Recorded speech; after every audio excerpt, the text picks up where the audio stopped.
In today's video, I'm going to teach you how to save a Figma design file.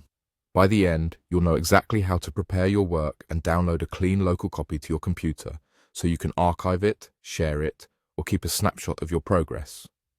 First, open the Figma website in your preferred browser.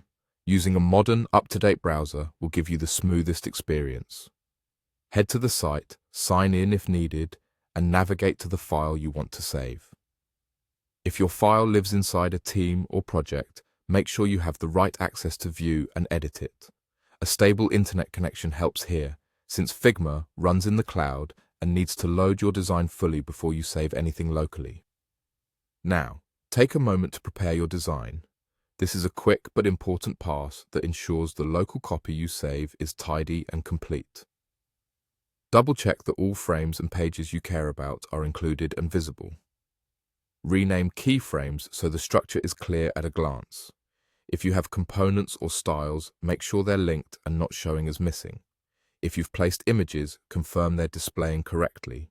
You might also collapse or delete unused layers to keep the file lean. This prep doesn't change the saving process, but it makes the copy you download easier to share and revisit later. Once you're in your design and everything looks good, go to the top left of the Figma interface and open the File menu. From there, click Save Local Copy.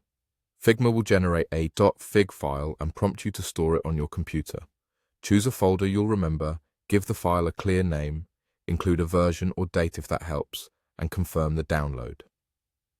The .fig format is Figma's native file type, so you can re-import it into Figma later if you need to restore this exact snapshot.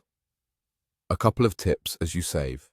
If you don't see the Save Local Copy option, make sure the file is open and that you have edit access. Some permissions can limit saving. Remember that this action creates a point-in-time copy. It won't keep syncing changes after you download it, so repeat the process whenever you want a fresh snapshot. Finally, keep your local copies organized. Consistent naming, like adding V1, V2, or a date, makes it easy to track progress. That's it. Open the Figma website, prepare your design, and use File, then save Local Copy to store a dependable local version of your work.